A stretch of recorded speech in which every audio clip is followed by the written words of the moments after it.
Haleluya, shalom, shalom, shalom. Apa kabarnya, saudara yang kasih Tuhan? Senang bisa berjumpa kembali di small group kita pekan ini. Saya berdoa setiap saudara semuanya dalam keadaan sehat dan diberkati Tuhan. Amin. Doa saya setiap saudara hari ini engkau bisa menikmati berkat yang luar biasa dari kebenaran firman Tuhan. Mari kita akan bersatu hati dan kita akan berdoa. Terima kasih Tuhan buat anugerah yang luar biasa, karena hari ini kami boleh bersama-sama berkumpul di small group kami. Kami akan belajar dari kebenaran firman-Mu. Biar kesempatan ini engkau berbicara, mengajar kami, dan menyatakan kepada kami sebuah kebenaran yang hidup, supaya kami boleh hidupi dan hidup kami sesuai dengan firman-Mu.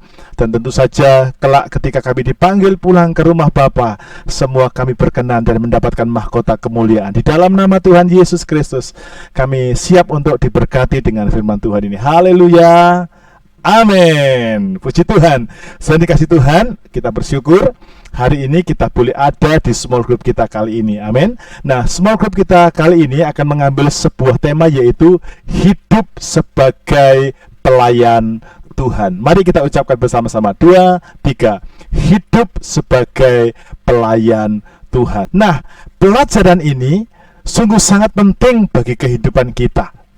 Pelajaran ini akan mengingatkan kepada kita tentang siapa kita dan apa posisi kita di dalam Tuhan.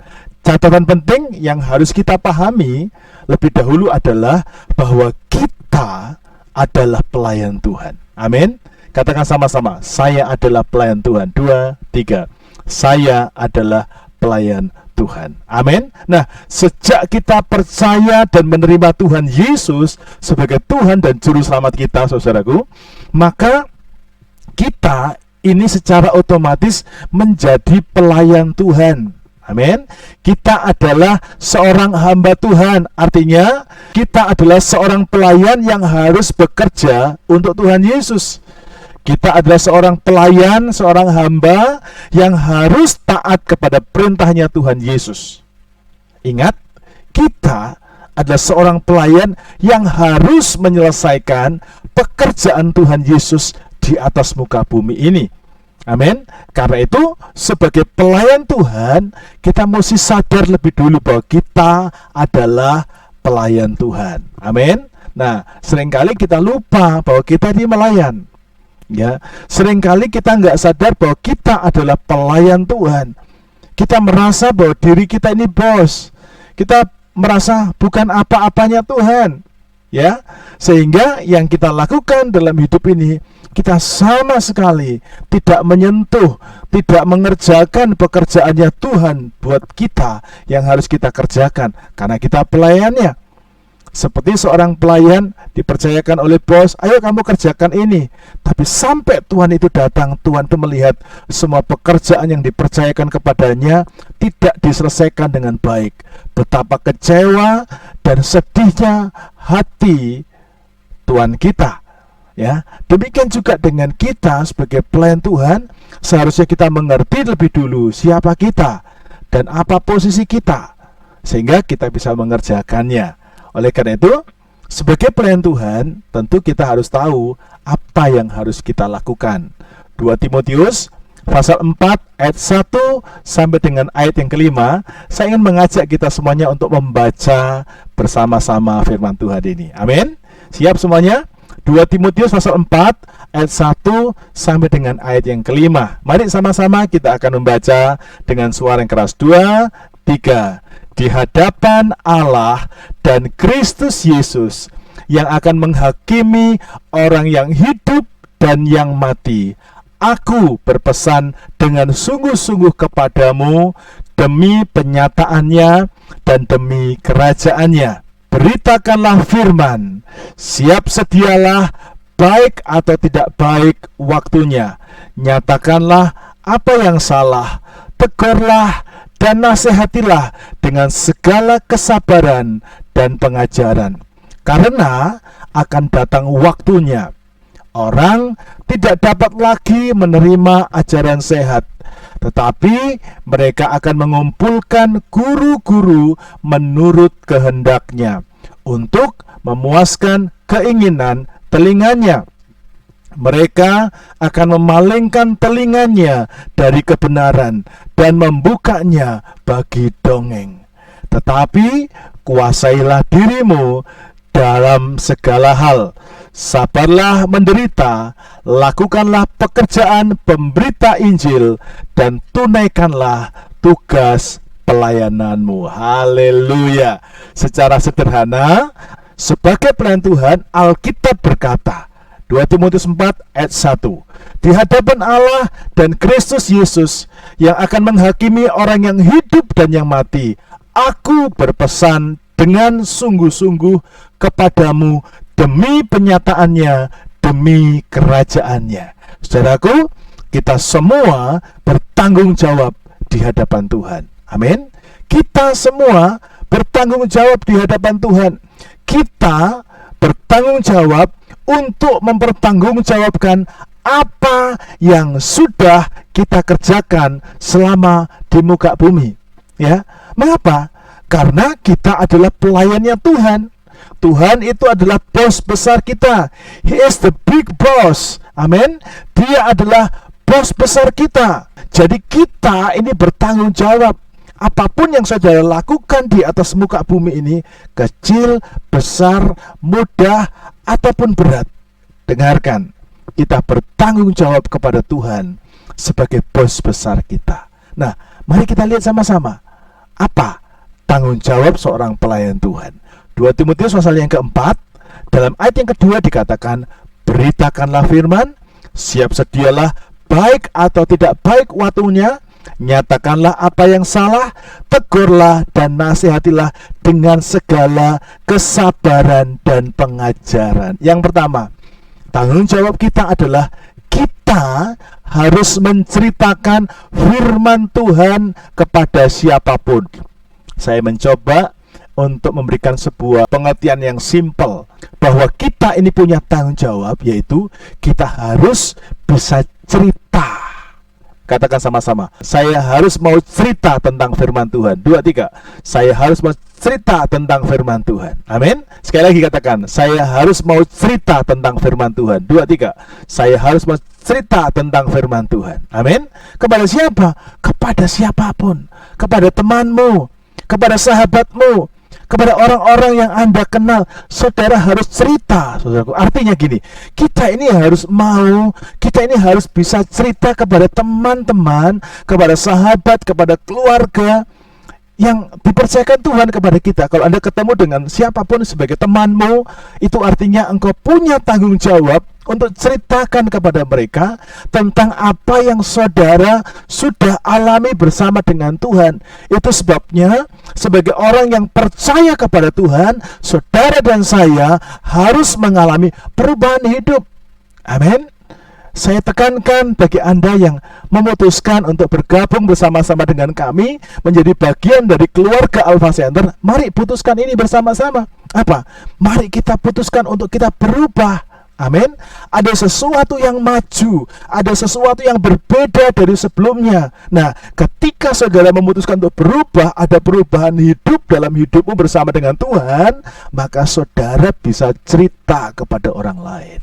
Itu sebabnya jujur sebagai hamba Tuhan yang Tuhan percayakan menggembalakan jemaat khususnya Alpha Center, saya merasa begini, untuk apa saya harus menjadi hamba Tuhan tetapi kehidupan saya dan orang-orang yang saya bimbing mereka tidak mengalami perubahan? Jujur, berubah itu tidak mudah. Jujur, untuk menjadi manusia yang berbeda itu tidak mudah. Kita punya kelemahan, kita punya kebiasaan, kita punya ikatan.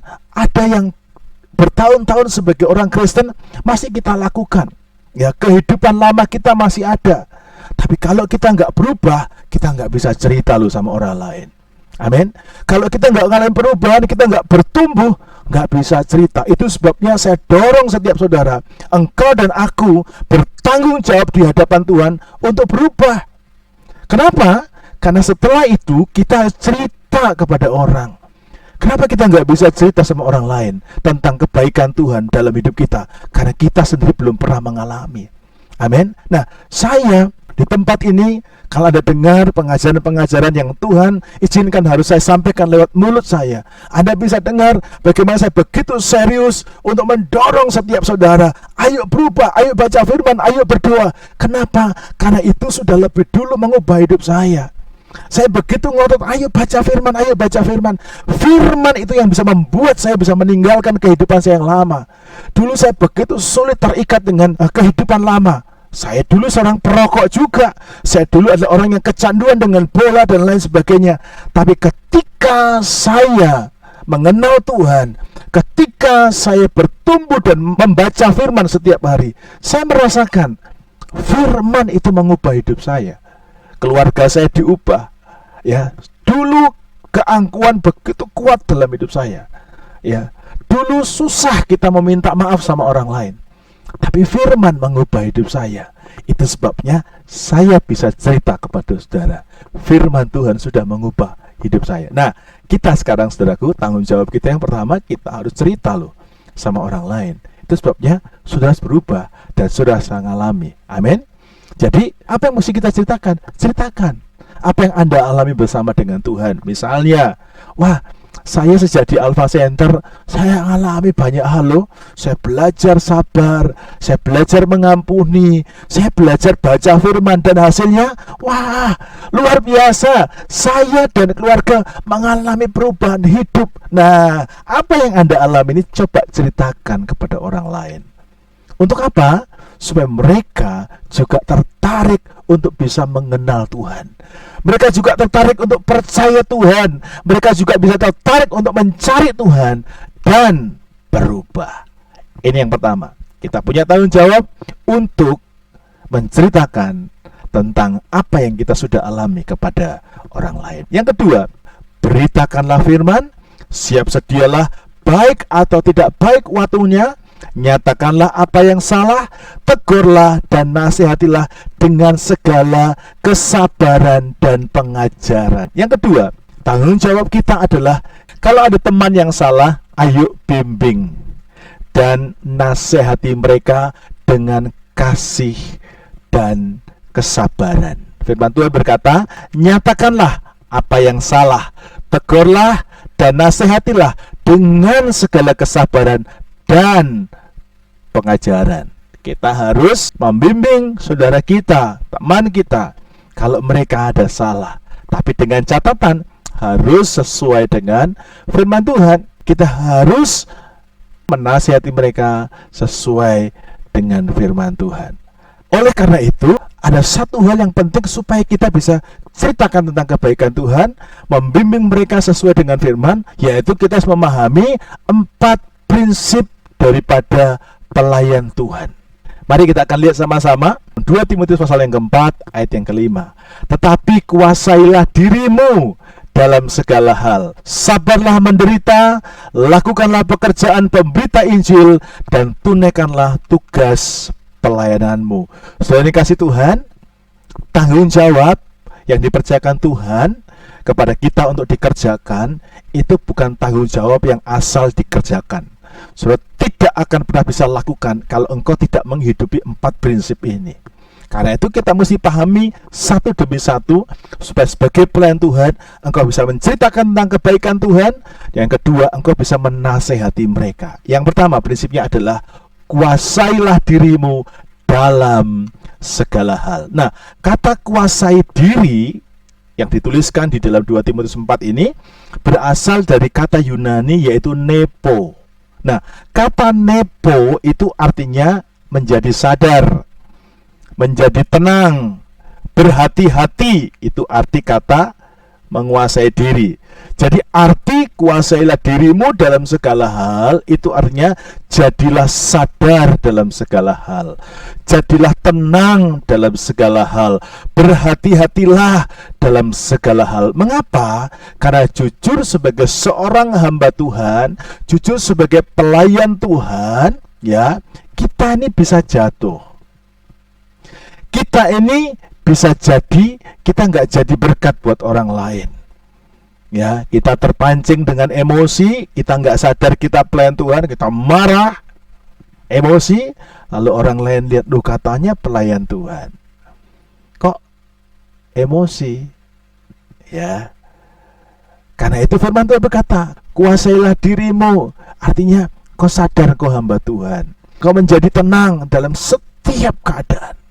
Karena seringkali iblis itu sengaja memanas-manasi telinga kita dengan cerita, dengan situasi, dengan kejadian, dengan berita. Dan kalau kita nggak jadi tenang, kita nggak berhati-hati dalam segala hal, kita nggak bisa dipercaya orang. Bahkan yang sangat menyedihkan, kita bisa ditolak sebagai pelayan Tuhan. Bukankah ini sesuatu yang menyedihkan? Jadi kalau demikian, kita boleh berkata, ternyata nggak mudah ya menguasai diri. Bagaimana cara menguasai diri sehingga saya akhirnya bisa menguasai diri? 1 Korintus pasal 9 ayat yang ke-27. Ini berkata demikian. Tetapi aku melatih tubuhku dan menguasainya seluruhnya, supaya sesudah memberitakan Injil kepada orang lain, jangan aku sendiri ditolak. Saudara, firman Tuhan ini luar biasa. Ketika dia menunjukkan prinsipnya, dia juga menunjukkan caranya bagaimana. Prinsip yang pertama, kuasai diri dalam segala hal. Nah, Alkitab menunjukkan supaya kita bisa menguasai diri, maka Alkitab berkata, kita harus melatih diri sampai bisa. Orang yang menguasai diri adalah orang yang mau melatih diri. Ya, kalau Anda membaca di dalam Alkitab seringkali dipakai. Misalnya contoh, Paulus berkata, aku bukan seorang petinju yang sembarangan saja memukul, tetapi aku melatih diriku dan menguasainya sepenuhnya. Anda bisa lihat tayangan berikut ini.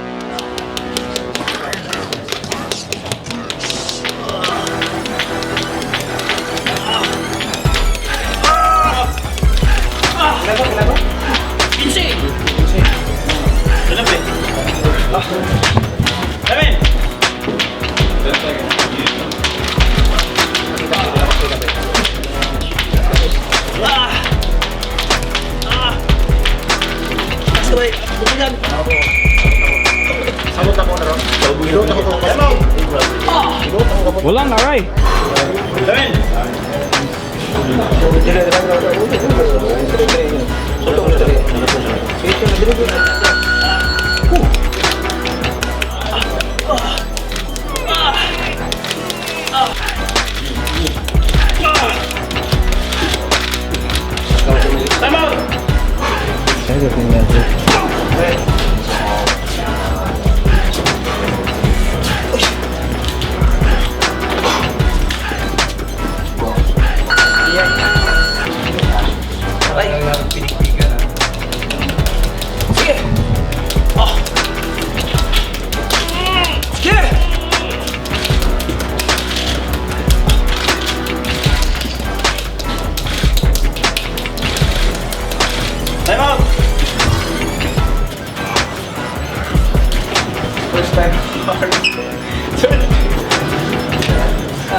Ternyata latihannya begitu kuat. Untuk apa dia melatih diri? Supaya dia menguasainya seluruhnya.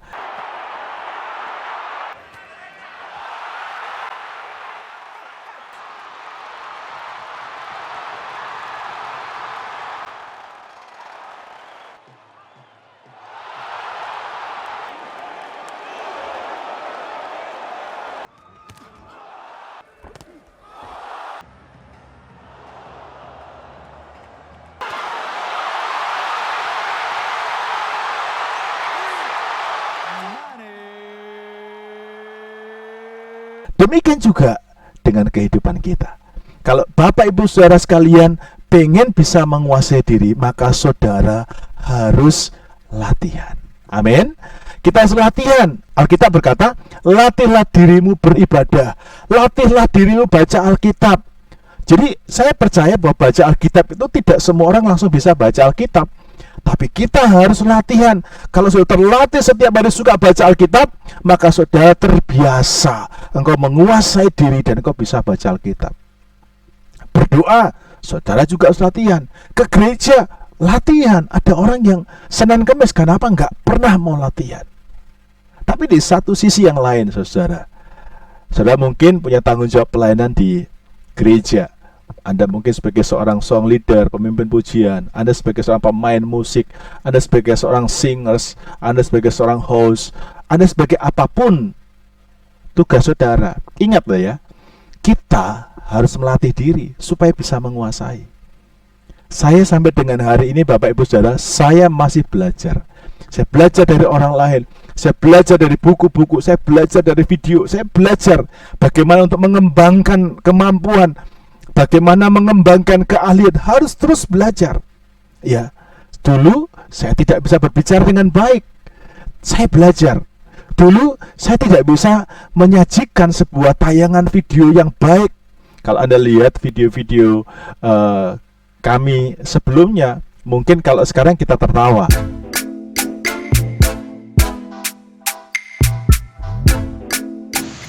Shalom, selamat datang di small group ini.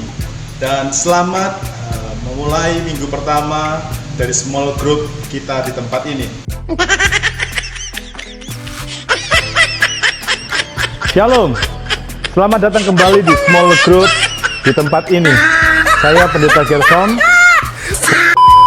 Mungkin kalau sekarang kita tertawa, ya, karena ada yang lebih baik lagi.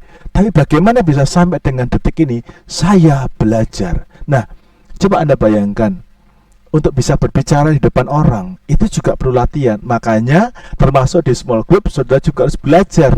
Belajar ngomong salah nggak apa-apa, karena kita latihan supaya kita bisa menguasai. Jangan sampai kalau saudara bersaksi, kalau saudara cerita dan cerita saudara lebih banyak dengan kata nah kalau adalah Anda perlu latihan. Latihan apa? Latihan bicara. Belajar. Ya, saya dulu juga orang yang tidak bisa bicara, tapi guru saya berkata, latihan depan cermin, latihan di kebun, ngomong sama jagung-jagung, sama tanaman-tanaman, ngomong. Dan itu saya lakukan. Kadang sambil naik motor, saya latihan bicara. Nah, kalau ada kalimat yang banyak saya sering gunakan, misalnya saya suka gitu ya, dihapus. Usahakan tidak ngomong itu. Dan itu harus latihan sampai kita menguasai diri. Amin. Nah, jangan sampai kita sebagai pelayan Tuhan tidak mau menguasai diri, tidak mau melatih diri, tidak mau latihan, tidak mau belajar. Karena kalau kita nggak mau belajar, kita tidak akan pernah bisa menguasai diri. Padahal prinsip yang harus kita lakukan yang pertama adalah kuasailah dirimu. Sebagai pelayan Tuhan, yang pertama prinsipnya harus menguasai diri. Berarti harus latihan baca firman, latihan berdoa, latih dirimu sesuai dengan tanggung jawab yang dipercayakan Tuhan kepada saudara. Sekarang kita mari lihat yang kedua. 2 Timotius 4 ayat kelima berkata, tetapi kuasailah dirimu dalam segala hal. Yang kedua, sabarlah menderita. Sabarlah menderita. Pelayan Tuhan harus mengerti prinsip ini, harus hidupi prinsip yang kedua, yaitu kita harus sabar dalam penderitaan. Kenapa kita mesti sabar dalam penderitaan? Karena jujur sebagai seorang pelayan Tuhan, seringkali pelayan Tuhan kita mengalami sebuah ungkapan rasa tidak puas dari orang-orang yang kita layani. Saya memastikan bahwa Anda selalu ingin memberikan yang terbaik di dalam pelayananmu. Tapi jujur, orang-orang yang Anda layani seringkali nggak bisa puas dengan pelayananmu. Kenapa? Saudara, kita ini nggak bisa puasin manusia. Amin. Kita nggak bisa senengin semua manusia. Karena tiap-tiap orang itu punya keinginan, punya cara pandang yang berbeda-beda. Intinya sederhana, kita mesti mau belajar memberikan yang terbaik kepada Tuhan. Oleh karena itu, kalau ada orang yang tidak puas, engkau mungkin diumpat, mungkin engkau dikritik, mungkin engkau diomongin, ya, mungkin saudara dikata-katain, mungkin saudara digosipkan, mungkin Anda harus menerima kata-kata yang tidak enak. Anda sabar, menderita. Ingatlah selalu bahwa kita nggak pernah bisa senangkan banyak orang, atau kita nggak mungkin bisa nyenangin semua orang. Tapi ada satu yang kita bisa lakukan, seumur hidup Anda tetap bisa menyenangkan hati Tuhan. Kalau ada yang seperti itu, tidak masalah. Tapi yang penting, kita harus hidup memuaskan hati Tuhan. Oleh karena itu, sabarlah dalam penderitaan. Jangan marah. Kalau ada orang yang mengatakan yang negatif, jangan balas, katakan baik, terima kasih. Masuk ke dalam kamar dan berdoa. Tuhan, terima kasih untuk koreksi. Doakan orang yang sudah mengkritik saudara. Doakan orang yang sudah mengungkapkan rasa tidak puasnya kepada saudara. Doakan. Amin. Sabar dalam penderitaan. Yang ketiga, prinsip yang ketiga, kita baca lagi 2 Timotius 4 ayat ke-5. Tetapi kuasalah dirimu dalam segala hal, sabarlah menderita, lakukanlah pekerjaan pemberitaan Injil. Nah, bagian yang ketiga, prinsip yang ketiga adalah beritakanlah kabar baik. Ini sama dengan tanggung jawab yang kita sudah pelajari di awal. Kita punya tanggung jawab, kita punya prinsip, saya harus memberitahu kepada semua orang tentang kabar baik. Kalau ada orang yang sakit, kalau ada orang yang punya masalah, kalau ada orang yang punya pergumulan, kita harus memberitahu mereka bahwa Tuhan Yesus itu sanggup menolong mereka. Amin. Beritahukan kepada mereka yang mungkin hari ini mereka sedang berada dalam pergumulan yang sulit, pergumulan keuangan, pekerjaan, rumah tangga, mungkin mereka nyaris bercerai. Datangi mereka, kabarkan Tuhan Yesus punya jawaban bagi Anda. Katakan kepada mereka, jangan takut, Tuhan bisa menolong keluargamu, usahamu, pekerjaanmu, keuanganmu. Amin. Beritahukan Tuhan Yesus sanggup menolong mereka. Ceritakan juga kesaksian hidup Anda bersama dengan Tuhan Yesus. Makanya saudaraku, kita ini diizinkan datang kepada Tuhan dengan berbagai macam persoalan. Ya, di Alpha Center ada banyak orang dengan berbagai macam masalah. Ada masalah pekerjaan, ada masalah anak-anaknya, ada bermasalah dengan suami dan istrinya, ada masalah dengan keuangan, ada masalah dengan berbagai macam hal. Tapi saya bersyukur, akhirnya di gereja ini ada orang-orang yang ngerti panggilannya. Kalau saudara bermasalah dengan anak-anak, saudara mengalami perubahan hidupmu, kemenanganmu dengan anak-anak, supaya engkau bisa ceritakan dan bantu para keluarga-keluarga yang membutuhkan pertolongan dalam kehidupan anak-anak. Mungkin ada orang-orang yang terjepit dengan keuangan, saudara yang pernah mengalami masalah keuangan, Anda ceritakan kepada mereka. Karena prinsip yang ketiga, beritakanlah kabar baik. Kabar baiknya apa? Tuhan Yesus adalah jalan, kebenaran, dan hidup. Amin. Dia bisa menolong setiap saudara. Sekarang prinsip yang keempat, kita baca lagi 2 Timotius 4 ayat yang ke-5, 2, 3. Tetapi kuasailah dirimu dalam segala hal, sabarlah menderita, lakukanlah pekerjaan pemberitaan Injil, dan tunaikanlah tugas pelayananmu. Prinsip yang keempat, kita harus lakukan, tunaikanlah tugas pelayananmu. Artinya begini, saudaraku, ikutlah melayani Tuhan. Ya, ciri seorang pelayan Tuhan adalah melayani Tuhan. Anda bisa bayangin, sudah cari pembantu di rumah, tapi pembantumu itu tidak mau kerja. Kira-kira gimana, saudara? Nah, kita ini pelayan Tuhan. Kita ini ikut Tuhan, tujuannya adalah untuk melayani. Karena itu prinsip keempat ini, sebagai pelayan Tuhan, kita harus tunaikan, kita harus lakukanlah tugas pelayanan ini. Jika Anda belum ada jadwal mungkin di gereja dalam pelayanan, mulai dulu hal sederhana. Apa yang saya bisa lakukan ya, yang nggak ada di jadwal gereja? Apa yang dibutuhkan ya? Mungkin saya akan mulai ngajak seseorang ke gereja. Oh, saya mulai jemput, kayaknya orang itu nggak punya kendaraan deh, cobalah jemput mereka. Atau saudara bisa mengingatkan mereka. Mungkin ada beberapa orang Anda lihat di gereja, kok kayaknya itu belum ada di small group mana ya? Kalau Anda nggak tahu, tanya, Bapak Ibu apa kabar? Maaf, sudah ikut small group belum? Belum. Nah, kalau belum, ajak mereka ke small group. Itu juga pelayanan. Amin.